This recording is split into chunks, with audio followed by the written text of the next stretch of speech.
Hey everyone, welcome back. We're diving deep today, really deep, into Yeah. this. Into the deep end, Yeah, exactly. We're in the deep end today with technology and I guess how it relates to all of us, to humanity. which is, well, everything these days, right? Right. Like pick a part of your life, and I bet technology touches it somehow.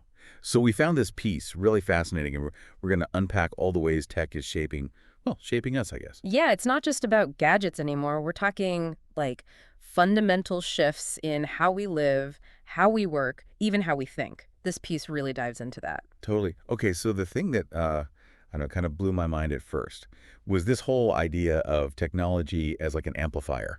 Like not just doing things faster or more efficiently, but actually pushing the boundaries of what humans are even capable of. Right, exactly. It's like, think about something like artificial intelligence and medical diagnoses. I mean, the source talks about how AI is already analyzing medical images, way faster and sometimes even more accurately than humans can. So, like, imagine a world where you can get a diagnosis in seconds just from, I don't know, uploading your medical data. I mean, that's mind-blowing. Think about how much that could speed up treatment or even like help with early detection of diseases. Exactly. It's like the potential here is huge. And the source also talks about how this amplification idea applies to accessibility too, like assistive technologies for people with disabilities. Right, like screen readers for the visually impaired or those prosthetic limbs that are practically bionic at this point. Exactly. Technology is giving people abilities they might not have had otherwise, and it's letting them participate more fully in the world. That's pretty amazing when you think about it. It really is. Oh, yeah. Okay, so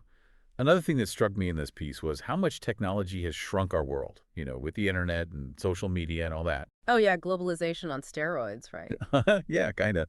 But I mean, it really is remarkable. Like I remember during a specific event how people all over the world were sharing real-time updates and perspectives online. It felt like we were all experiencing it together, even though we were thousands of miles apart. Yeah, and that kind of instant communication, it allows for a collaboration on a global scale.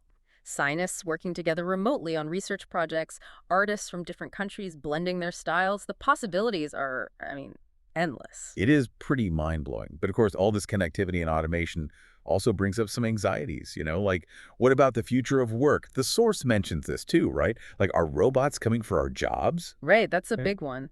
And yeah, the source doesn't shy away from it. It acknowledges that yes, automation will change the job market. Some tasks will be taken over by AI. But it also emphasizes that this shift will create new opportunities, new roles we haven't even thought of yet. Like, okay, think about it.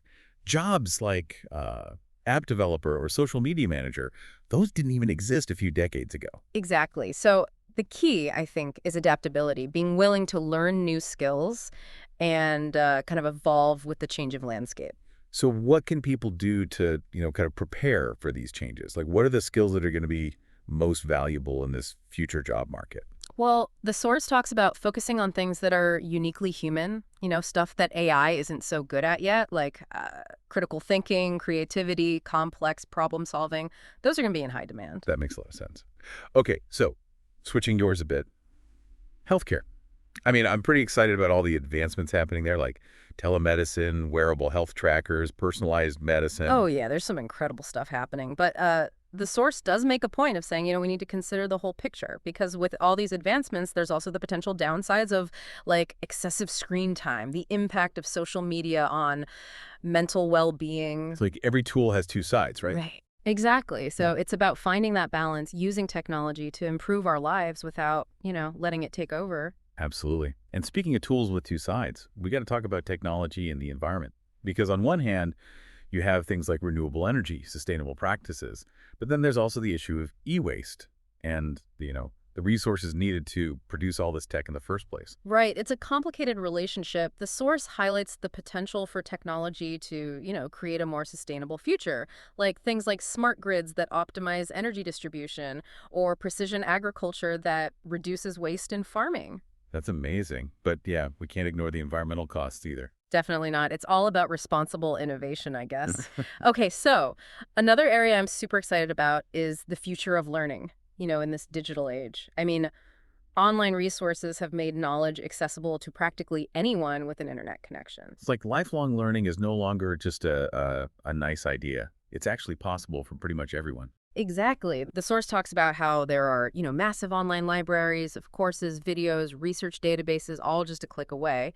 But it also brings up the issue of the digital divide. Right. Not everyone has equal access to technology and digital literacy skills. That's a huge challenge. It is, and it's something we need to address if we want technology to truly be a force for good in education. Okay, so looking ahead, what are some of the challenges you see, as technology continues to advance? Hmm. Well, one thing that I kind of worry about is our increasing dependence on technology. Yeah. Like, what happens if the systems we rely on so heavily suddenly fail? What if there's a major power outage or a cyber attack or something? Yeah, that's a valid concern. And the source talks about the importance of cultivating resilience, adaptability. Like, we need to be able to think critically, to discern real information from fake news, to prepare for potential disruptions. So it's not about rejecting technology, but about using it wisely and uh, kind of thoughtfully, right? Exactly. It's like walking a tightrope, I guess. We need to embrace the possibilities technology offers, but also acknowledge the risks and, mitigate them as best we can. I like that analogy. It really does feel like a balancing act sometimes, doesn't it? It does. And I guess the big question for all of us is, as technology keeps evolving at this crazy pace, what role do we want to play in shaping its impact? That's a great question. Something for everyone listening to think about. So we hope this deep dive has given you some food for thought, maybe sparked some curiosity to explore these topics further. Thanks for joining us. Thanks, everyone.